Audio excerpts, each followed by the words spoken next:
A titan in his own eyes. The courtroom pulsed with energy, a mix of whispered speculation, quiet resentment, and thinly veiled curiosity. It wasn't every day that a billionaire, one of the country's most controversial and seemingly untouchable moguls, stood trial. The crowd, a strange mixture of legal professionals, victims, and reporters, filled every available seat. Alexander Voss, the man at the center of it all, entered as if he were walking onto the floor of his headquarters instead of into a place of judgment. He was tall, lean, and dressed in a custom-tailored suit worth more than the combined salaries of some in attendance.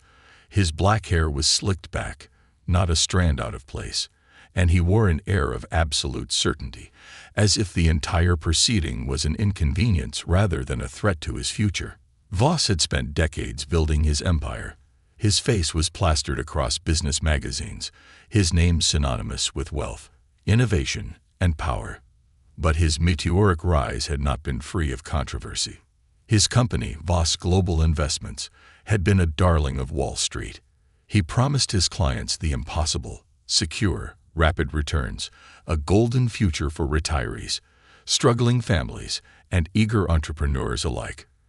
But behind the sleek boardrooms and gleaming skyscrapers, Voss had been playing a dangerous game, manipulating numbers, fabricating profits, and using shell companies to funnel money into his personal accounts. It had taken years for investigators to untangle the web of deceit. When the truth finally came out, it was devastating. Tens of thousands of people had lost everything: life savings, homes, and futures. Yet even as damning evidence piled up, Voss remained defiant, convinced that his wealth, his influence, and his well-paid legal team would shield him from true consequences. Now, as the bailiff's voice rang out through the courtroom, signaling the arrival of the judge, the moment of reckoning began. All rise for the Honorable Judge Celeste Montgomery. The entire room rose as one, the wooden benches creaking beneath the shifting weight of bodies. The sound of shuffling feet echoed through the grand chamber, except for one. Alexander Voss remained seated. A murmur rippled through the crowd. His lawyer, a gray-haired man with an exhausted look, leaned toward him, whispering urgently. Voss merely waved him off, flipping through a pristine leather-bound notebook. Judge Celeste Montgomery approached the bench with quiet authority, her black robe flowing behind her. She was composed, her features unreadable, but her reputation preceded her. Known for her unwavering commitment to justice, she was not one to be intimidated, not even by a man who believed himself above the law. Her sharp eyes locked onto Voss. A beat of silence passed, one so thick and oppressive that even the reporters stopped scribbling their notes. "You may be seated," she finally said. The words were simple, yet the weight behind them was unmistakable. The courtroom understood that she had noted the disrespect, but she would not allow Voss to turn this into a spectacle. Not yet. The tension in the air thickened. The trial of Alexander Voss had officially begun. The illusion of untouchability. For years, Voss had lived a life most could only dream of. His lavish estates sprawled across multiple continents, his yachts sailed the most exclusive waters, and his private jet was a symbol of his global dominance. He had politicians in his pocket, the media on his payroll, and an army of lawyers ready to crush any legal challenges before they could gain traction. When his arrest had been announced, many had assumed he would find a way to escape real punishment. After all, the rich and powerful always did. Yet, this time was different. The evidence was too overwhelming, the fraud too extensive. Thousands of ruined lives stood as a testament to his unchecked greed. The victims weren't faceless numbers. Take Daniel Whittaker, a retired Navy veteran who had invested his pension into Voss Global, believing it would secure his grandchildren's college funds.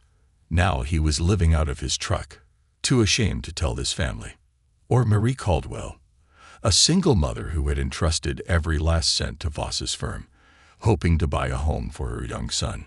Instead, she had lost everything and was now drowning in debt. They were among the dozens of victims who filled the courtroom, their eyes trained on the man who had stolen their futures. Voss, however, barely acknowledged them. As the prosecution laid out its opening arguments, detailing the intricate and systematic fraud Voss had orchestrated, he sat back in his chair, his expression unreadable. His lawyer, Gerald Langston, a legal shark known for keeping billionaires out of prison, delivered a counterargument filled with smooth justifications. He painted Voss as a misunderstood businessman, a visionary who had taken risks that, unfortunately, hadn't paid off. There was no malice, Langston claimed, his voice smooth as silk. Mr. Voss built his company to help people. The market turned, unforeseen challenges arose, and unfortunately, the losses were significant. But we must not mistake failure for fraud. Judge Montgomery listened without reaction, but the murmurs in the courtroom spoke volumes. The victims knew the truth. They had seen their lives collapse while Voss continued to live in excess. As the prosecution began calling witnesses, the reality of his crimes became undeniable. Testimonies of ruin. The first witness was Hector Ramirez, a former accountant for Voss Global Investments. His voice was steady, but carried the weight of someone who had wrestled with guilt for years. "I was instructed to alter financial records," Ramirez confessed. "When I questioned it, I was told to fall in line or lose my job." "What exactly were you asked to do?" the prosecutor pressed. "To make it look like we had more assets than we actually did," Ramirez admitted, "so investors wouldn't suspect the losses." Mr. Voss personally approved these falsifications. A ripple of shock moved through the crowd.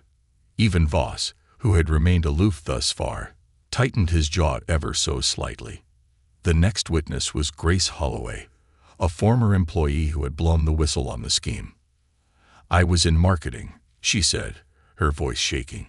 "We were told to push the idea that investing with Voss Global was the safest decision anyone could make.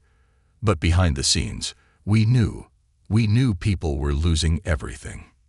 Tears welled in her eyes. "I tried to speak up," she continued, "but I was threatened. I lost my job. And then, I lost my home." For the first time, Voss's mask of arrogance slipped. A flicker of something, annoyance, perhaps even discomfort, passed through his expression. Judge Montgomery did not miss it. The cracks began to show. As the testimonies piled up, Voss's casual arrogance began to falter. He had been confident that his team could spin the narrative, that his reputation and wealth would sway the court. But this judge was different. The prosecution was relentless, and the public was watching. Judge Montgomery sat quietly, absorbing every word, her sharp eyes dissecting the defendant's reactions. Voss had played this game for years, but this time, he was facing an opponent he couldn't buy off, intimidate, or manipulate. This was only the beginning. And for the first time, as the court adjourned for the day, Alexander Voss began to wonder if, this time, he would not walk away unscathed. Cracks in the facade. The morning sun cast a golden glow over the city, but inside the courthouse, there was no warmth. The air was thick with tension, anticipation crackling like static electricity as the second day of the trial began. Reporters had camped outside overnight, eager to capture every detail, every expression, every damning word spoken inside those four walls. Inside, the courtroom was just as packed as the day before, if not more. People squeezed into wooden benches, whispering in hushed tones. The victims sat in the front rows, their faces a mixture of hope and exhaustion. For them, this wasn't just another scandal. This was the fight of their lives. And at the center of it all was Alexander Voss, the man who had once been untouchable. The man who thought he was untouchable. Voss sat at the defense table, clad in another designer suit, his face unreadable. The arrogance from the previous day still lingered in the way he carried himself, but there was something different now. A tightness around his mouth, a flicker of irritation in his eyes. For the first time in his life, he was in a place where his money meant nothing. Judge Celeste Montgomery entered the room, her presence commanding silence. "All rise," the bailiff called. Everyone stood. Everyone except Alexander Voss. A murmur rippled through the courtroom. Even his lawyer, Gerald Langston, shifted uncomfortably. Judge Montgomery's gaze locked onto him. There was no anger in her expression, no visible reaction, but the temperature in the room seemed to drop a few degrees. "You may be seated," she said, her voice calm. Slowly, the crowd sat. Voss didn't react, but something in the judge's eyes told him that he had made a mistake. A trail of devastation. The prosecution wasted no time. They called their next witness, Daniel Whittaker, the retired Navy veteran who had lost his life savings. Daniel was in his late 60s, his hands calloused, his posture still stiff with military discipline. He walked to the witness stand with measured steps, his jaw clenched as he took his oath. The prosecutor, Rachel Carter, approached him. "Mr. Whittaker, can you tell us about your experience with Voss Global Investments?" Daniel exhaled slowly. "I served my country for 25 years, he began. "When I retired, I wanted to make sure my grandkids had something. A chance at college. A better life." His voice trembled slightly, but he pressed on. "I saw the ads, heard the promises. Guaranteed returns, safe investments. I trusted them. I trusted him." His gaze flicked to the Voss. The billionaire didn't flinch. He didn't even look at him. Daniel tightened his fists. "I put everything I had into his company. Every last cent of my pension." His voice grew hoarse. And then one day, it was gone. Just gone. The room was deathly silent. "I called," Daniel continued. "I begged for answers. You know what they told me?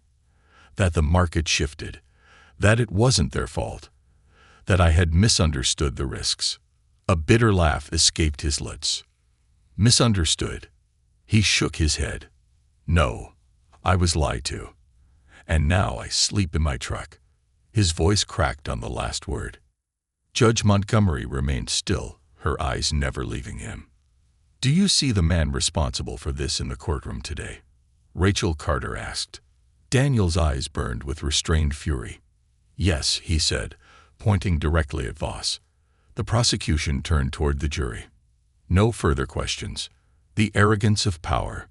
Gerald Langston stood up.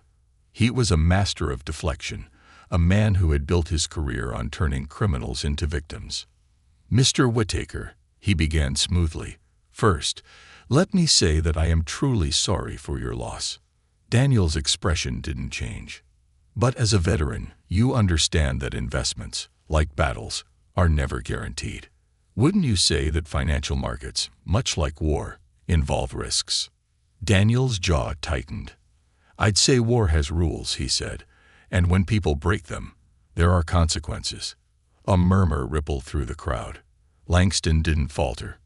"You were aware that all investments come with potential losses, weren't you?" Daniel's eyes darkened. "I was aware that this man," he gestured at Voss, "made billions while I lost everything." Langston's smile faltered. No further questions. Emails that changed everything. The prosecution wasn't done. They presented their next piece of evidence, a string of internal emails from Voss himself. The screen at the front of the courtroom lit up. The words appeared in crisp black letters, damning in their simplicity. "Make the numbers look good. We need these suckers to keep investing." A collective gasp rippled through the room. The next email appeared. "If they ask too many questions, stall. Lie if you have to. We need time to move assets before the bottom falls out." The courtroom exploded into whispers. Judge Montgomery's gavel slammed down. "Order." Voss, for the first time, looked uncomfortable.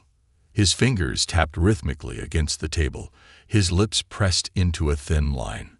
Rachel Carter turned toward him, her voice sharp. "Mr. Voss, do you recognize these emails?" Langston immediately objected, asked, and answered. Judge Montgomery barely hesitated. Overruled. Voss leaned toward the microphone. His voice was smooth, but there was an edge to it. "Yes, I recognize them," he said.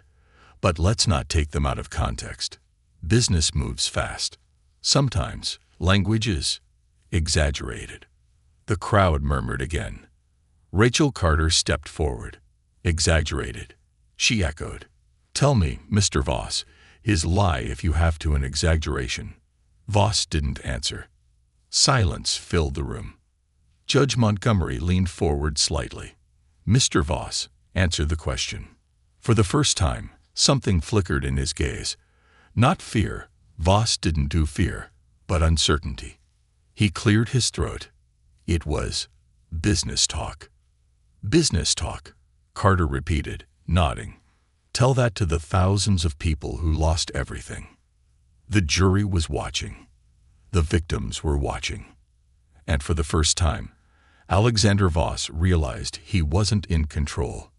A dangerous game. By the end of the day, the weight of evidence was suffocating. The testimonies, the emails, the undeniable proof of fraud. It was all piling up. Voss's arrogance was cracking.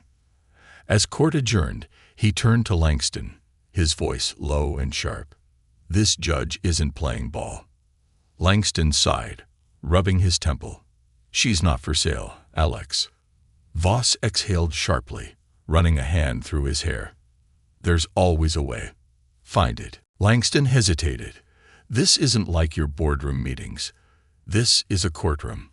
And if you're not careful, you're going to prison. For the first time in his life, Alexander Voss felt something he didn't recognize. A sliver of doubt.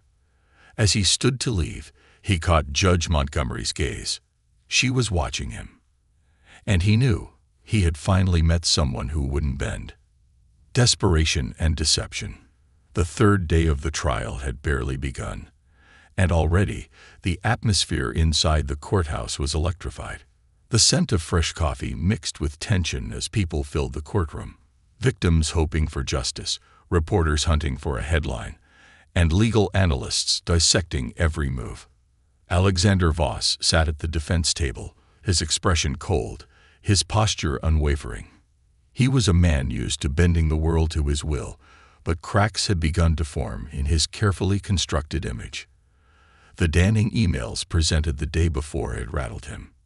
He had spent decades controlling narratives, spinning the media, and influencing powerful figures. Yet, in Judge Celeste Montgomery's courtroom, none of his usual tricks seemed to work. For the first time in his life, Alexander Voss was trapped. The shadow of control. Voss had never known true powerlessness. From the moment he had made his first million, he had ensured that no decision about his life was made without his approval. He owned politicians, commanded stock markets, and wielded influence like a weapon. Even as federal investigations had closed in, he had dismissed them as nuisances, obstacles that could be swatted away with the right donation or the right threat. But now, sitting in this courtroom, watching as the prosecution dismantled his empire piece by piece, he felt an unfamiliar sensation creeping in. Uncertainty. That couldn't be allowed. He leaned slightly toward his lawyer, Gerald Langston, who was busily flipping through legal briefs. "We need to shut this down," Voss murmured. Langston sighed, keeping his voice low. "This isn't a board meeting, Alex. You can't just shut it down." "There's always a way," Voss insisted. "Judge Montgomery isn't playing the game, but that doesn't mean others won't. Find someone. A juror, a witness, anyone." Langston hesitated, adjusting his tie.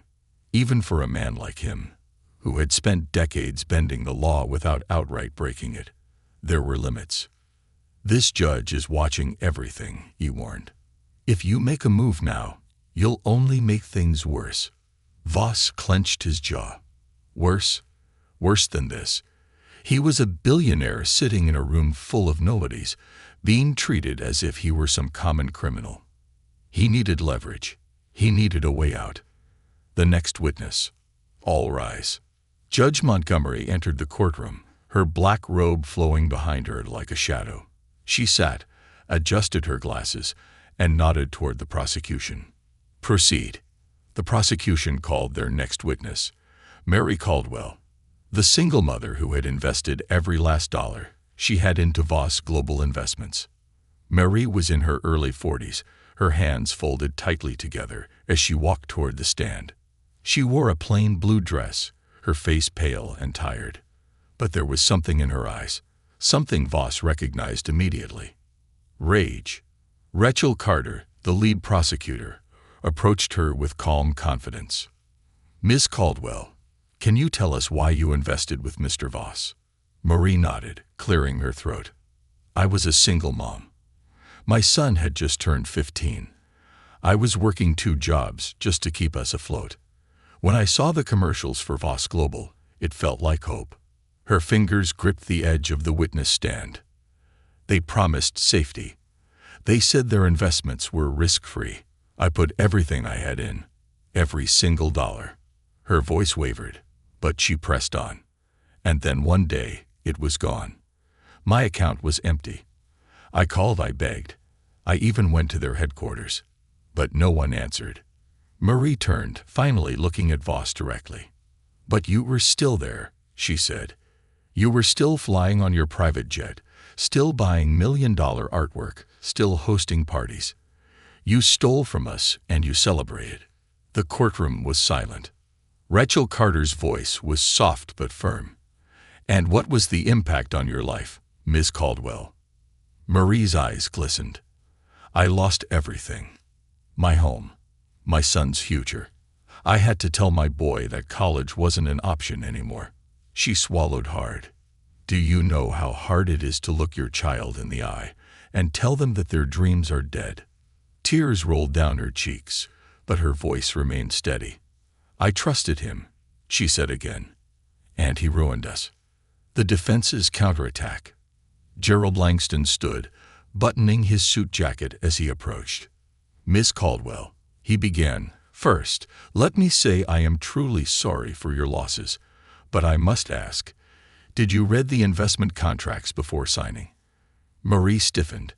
I thought I understood them." Langston offered a sympathetic nod. "But legally speaking, the contracts you signed stated that all investments carry risks, correct?" Marie hesitated.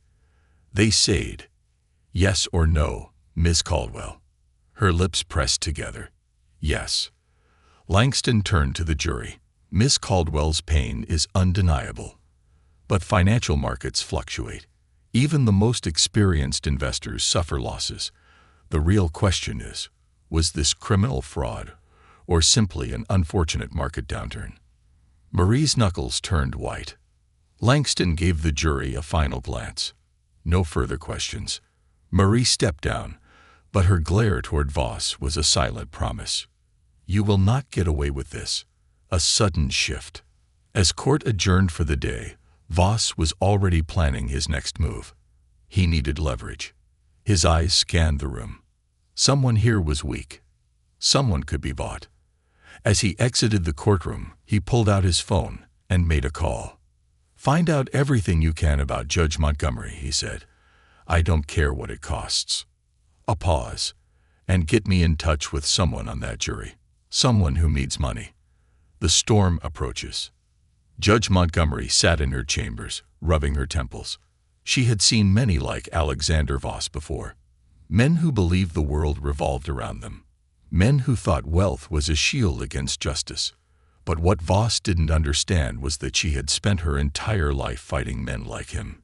As she reached for her case files, her phone buzzed. An unknown number. She hesitated, then answered. A distorted voice crackled through the line. "Judge Montgomery, I suggest you start reconsidering your ruling." Her blood ran cold. Click. The line went dead. Montgomery placed the phone down slowly, exhaling. Voss had just made a grave mistake. He had just tried to intimidate the wrong woman. The breaking point. The echoes of the distorted voice lingered in Judge Celeste Montgomery's mind long after the call had ended. She sat in her dimly lit chambers, fingers steepled in thought. Voss was desperate. Desperate men made reckless mistakes. She had seen it before. Powerful figures, convinced that their wealth and influence placed them above the law. They were always shocked when reality proved them wrong. But Alexander Voss, he was different. He was more dangerous because, until now, he had never faced true consequences. And now he was trying to scare her. Montgomery inhaled deeply, suppressing the flicker of unease in her chest. It wouldn't work. She had spent her entire career fighting against men like Voss, corrupt executives, criminal kingpins, even politicians who thought the courtroom was their playground. She had never bowed before. She wouldn't start now. The undercurrents of corruption. Outside, the courthouse was buzzing with energy. Reporters lined the steps, eager to capture the latest developments in the trial of the decade. Inside, whispers spread like wildfire. Voss's team had begun pulling strings behind the scenes. A well-dressed man in his late 50s, a known lobbyist, sat on a courthouse bench, speaking in hushed tones with a juror, Mark Delaney. A real estate agent with debts up to his ears, Delaney looked uneasy, his fingers drumming against his knee. "Look, Mark," the man said, leaning closer. "All we're asking for is a little doubt. You hold your ground in deliberations, push for a mistrial. You walk away with a clean conscience, and a $500,000 real estate deal coming your way." Delaney swallowed. This isn't right," he muttered. The lobbyist gave a knowing smile. "Neither is financial ruin. And right now, you need us more than you need justice. Think about it." He stood up, straightened his cufflinks, and walked away. Delaney exhaled, staring at the courtroom doors. This wasn't just a trial anymore. It was a war. Day 4 of the trial. The truth tightens its grip.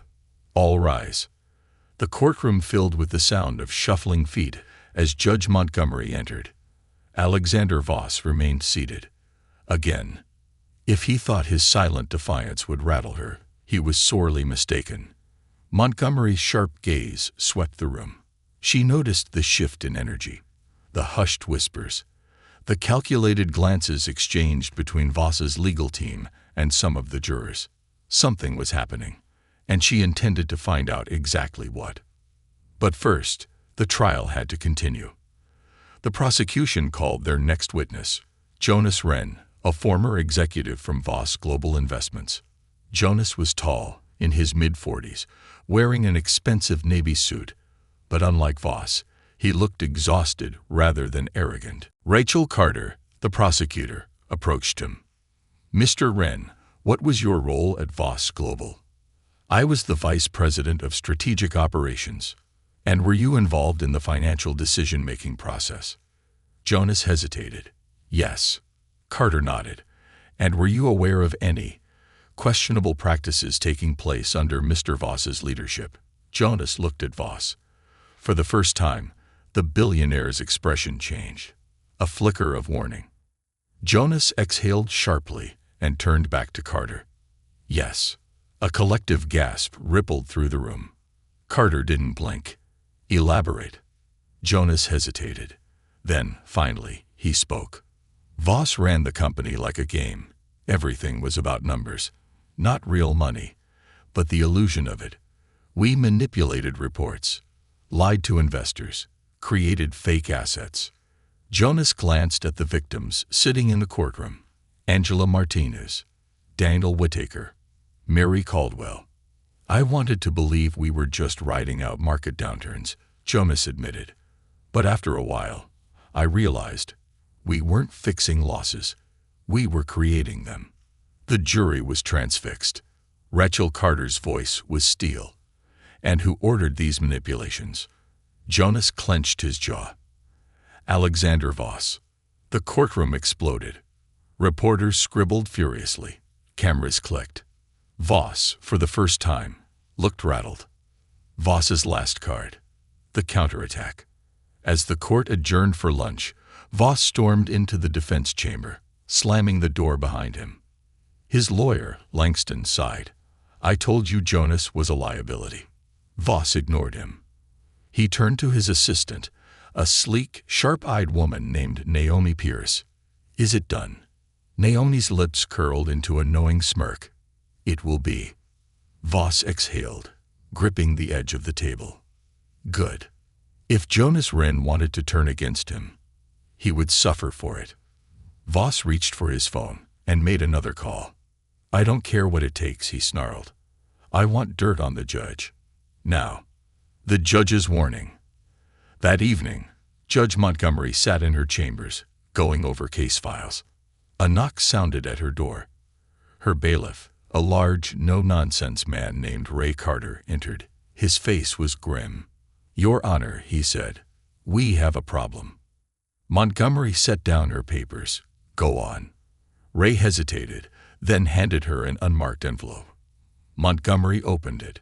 Inside were photographs of her, entering her home, meeting with colleagues, even one of her younger brother who lived across the country. A note was attached. Careful how you rule.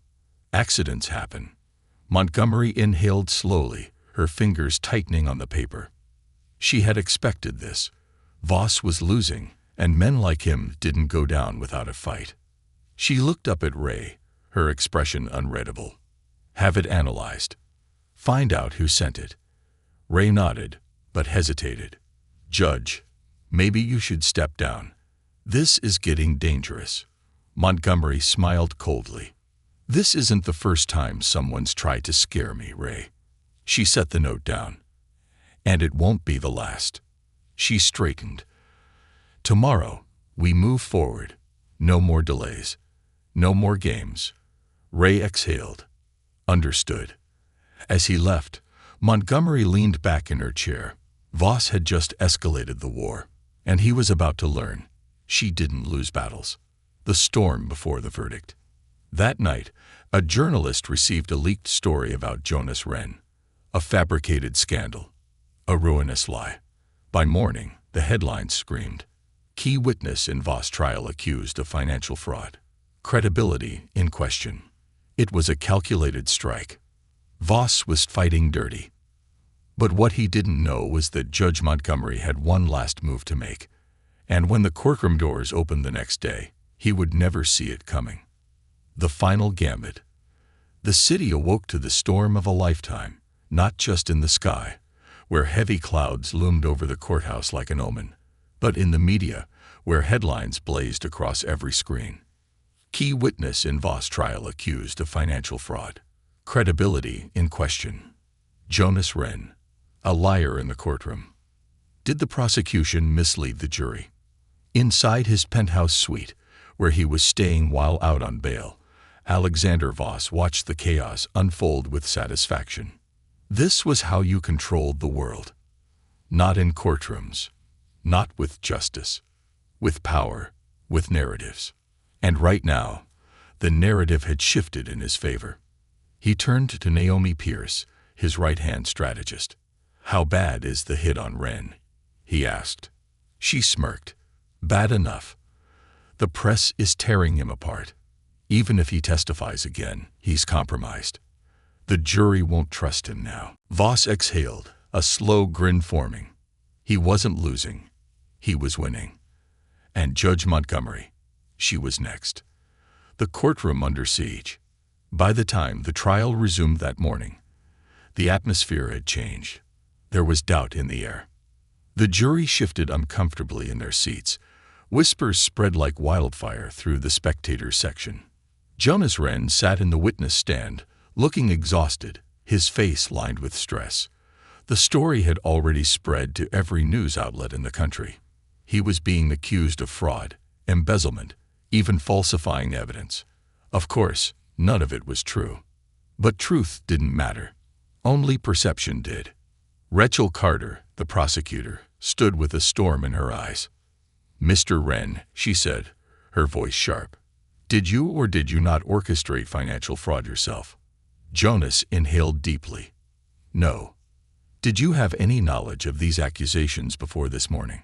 No. Rachel nodded. Yet conveniently, just as your testimony begins to pose a serious threat to Alexander Voss, these accusations appear. She turned, her gaze locking onto Voss. The billionaire met her stare with a smirk, his arms folded. Rachel turned back to Wren.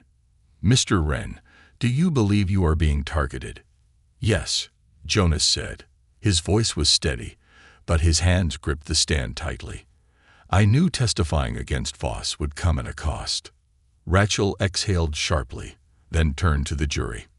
We are witnessing exactly what made Alexander Voss so powerful for so long. The ability to destroy anyone who stands against him, to shift blame, to rewrite reality. I urge you, do not let this trial become his next manipulation. The jury shifted again. Some nodded. Some hesitated.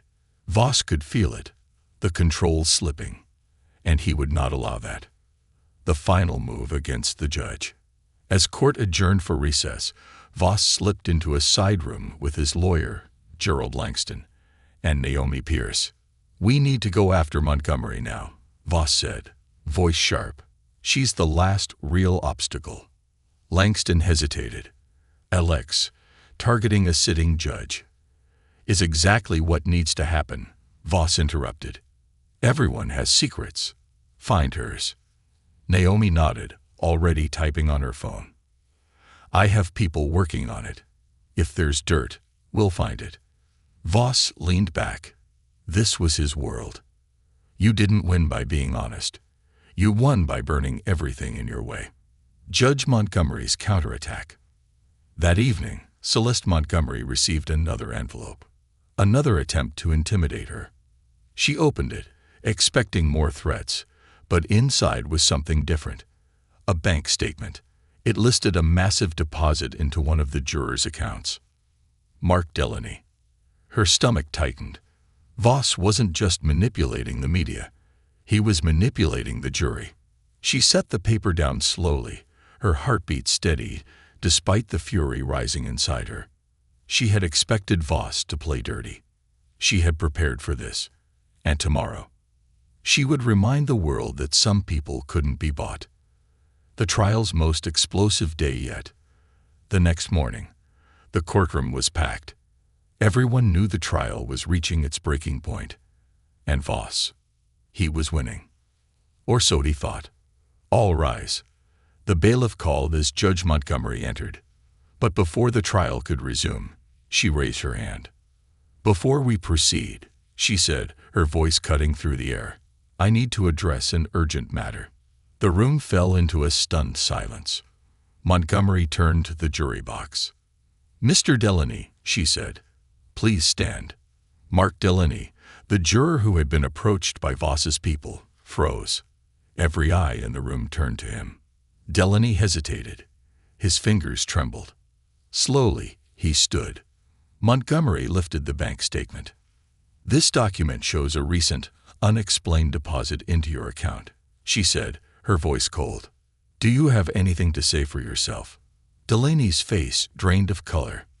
I don't know where that money came from, he stammered. A murmur swept through the room. Montgomery didn't blink. I have received credible information that an attempt was made to bribe this jury, she said, her voice shaking the foundations of the courtroom. As a result, I am declaring this a mistrial. Gasps exploded. Reporters scrambled for their phones. Voss, for the first time, bolted upright. White, he bellowed. Montgomery's gaze cut through him like steel. You thought you could corrupt my courtroom, she said, her voice razor-sharp. She turned to the bailiffs. Escort Mr. Delaney out. He is being charged with jury tampering. Delaney looked ready to collapse as officers moved toward him. Montgomery turned back to Voss. As for you, Mr. Voss, she said, your actions today have ensured that when your retrial begins, it will do so with even greater scrutiny. And you will not have the luxury of buying your way out. Voss's face darkened. His plan had backfired. He had overplayed his hand. The beginning of the end. The media exploded. News outlets ran headlines not about Jonas Wren, but about jury tampering, corruption, and Voss's increasing desperation.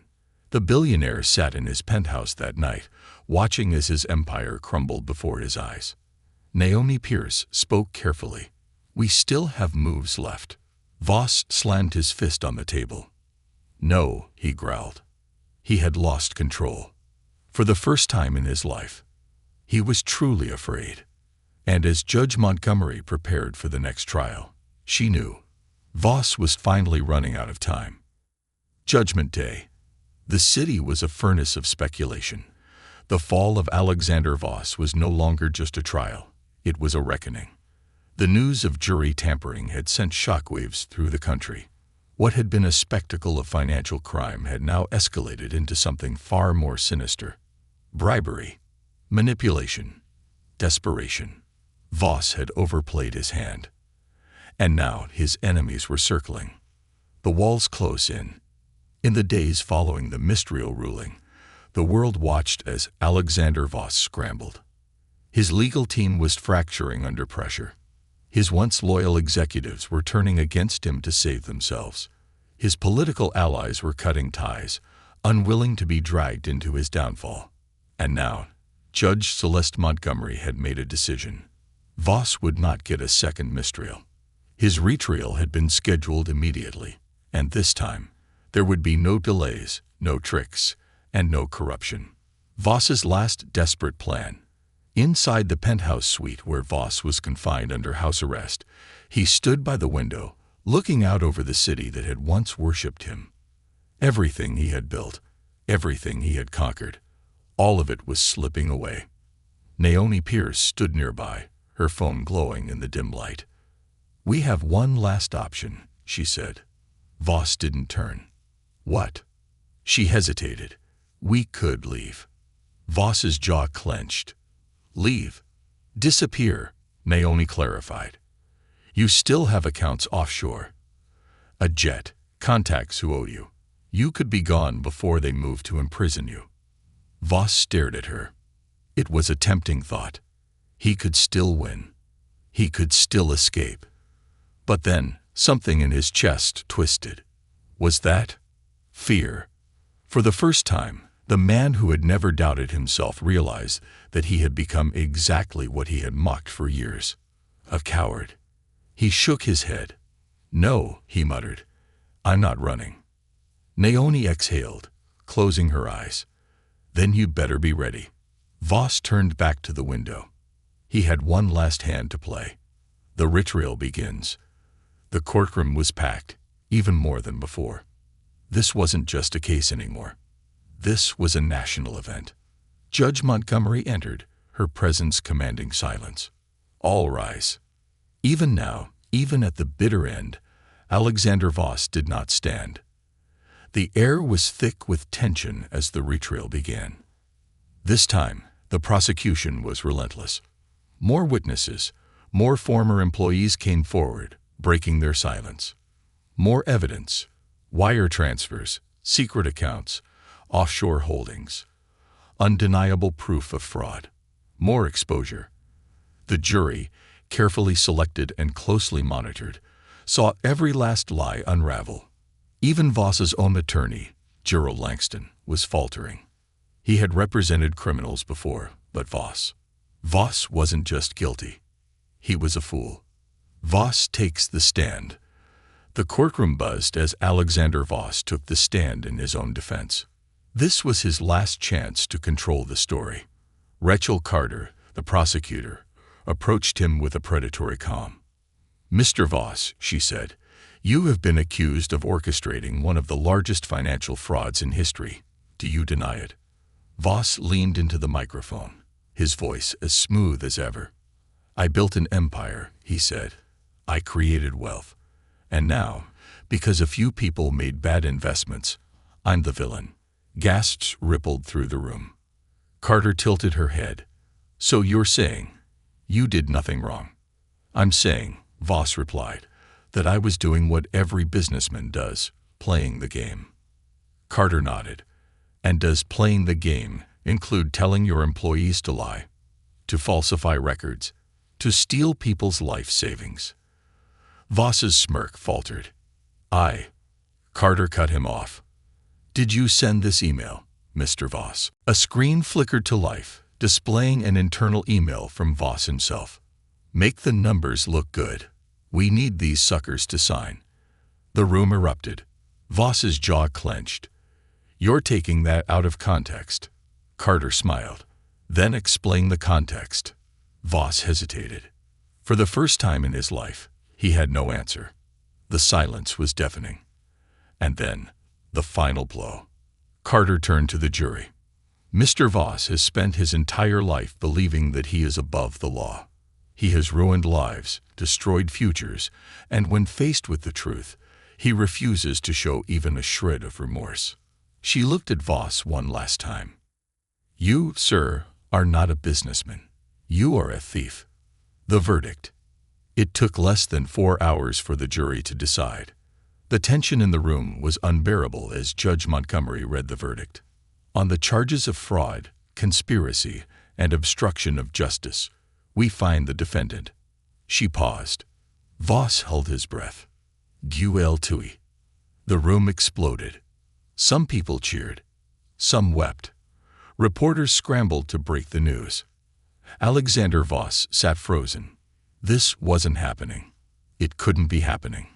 He turned to Langston. Appeal. Now. Langston shook his head. There's no appeal, Alex. This is over. The sentencing.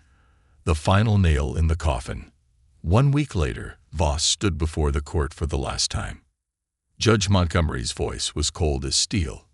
Mr. Voss, you have spent a lifetime believing that rules did not apply to you. You exploited the vulnerable, destroyed lives, and showed no remorse. She leaned forward. I intend to ensure that the world remembers exactly what happens when a man like you is finally held accountable. Voss's pulse pounded in his ears. I hereby sentence you to 30 years in federal prison. The words slammed into him like a freight train. He had expected leniency. A few years. Maybe even house arrest. But 30 years. No, he whispered, shaking his head. This isn't. Montgomery's gavel slammed down. This case is closed. The aftermath. Voss's assets were seized. His private jets, his mansions, his offshore accounts, all liquidated to repay victims. Naomi Pierce disappeared.